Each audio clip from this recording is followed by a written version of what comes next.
Good evening from New York. I'm Chris Hayes. Today, the President of the United States, the man with the nuclear codes, is angry and emotional and acting, frankly, erratically. And that is not my judgment. It's basically what his own cabinet defenders are saying.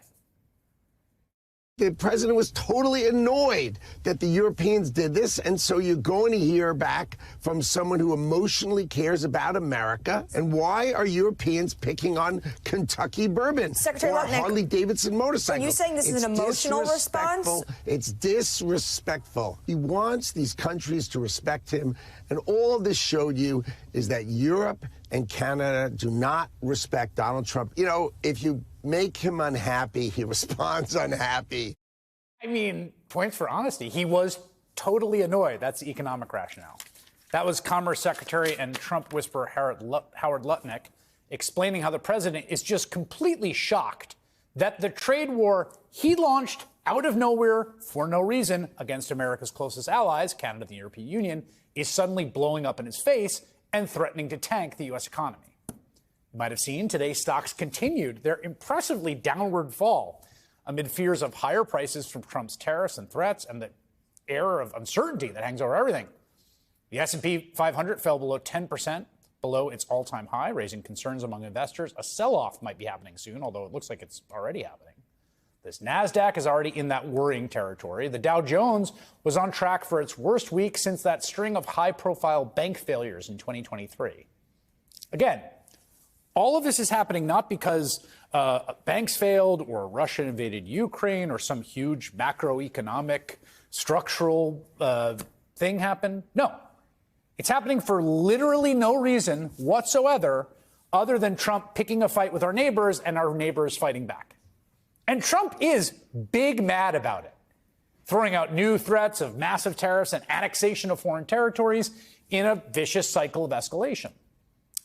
Yesterday, Canada and the EU responded to Trump's tariffs by imposing new taxes on U.S. exports, including on signature American products like whiskey and motorcycles. When Trump heard about that retaliation, he basically lost it, made this totally unhinged social media post in the middle of the night, quote, "The European Union, one of the most hostile and abusive taxing and tariffing authorities in the world, which has formed for the sole purpose of taking advantage of the United States, has just put a nasty 50% tariff on whiskey. If this tariff is not removed immediately, the U.S. will shortly place a 200% tariff on all wine, champagnes, alcoholic products coming out of France and other EU-represented countries. This will be great for the wine and champagne businesses in the U.S." That was at 8 a.m., I should know. Now, the U.S. does not technically have any champagne businesses.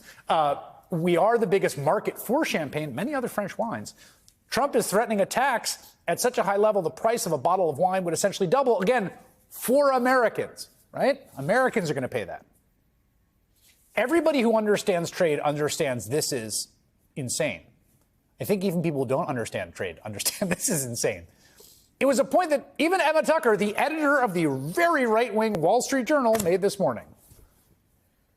That mood has shifted pretty much since all the tariffs started coming in.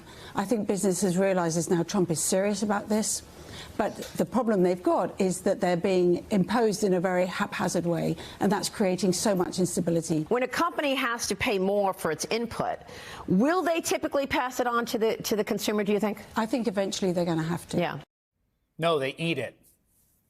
An hour later, Trump posted again, I think he was watching, "The globalist Wall Street Journal has no idea what they are doing or saying. They are owned by the polluted thinking of the European Union, which was formed for the primary purpose of screwing the United States of America."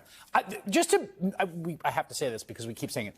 This is a theory of the EU's formation that is just like a thing, as far as I can tell, Trump invented 3 days ago.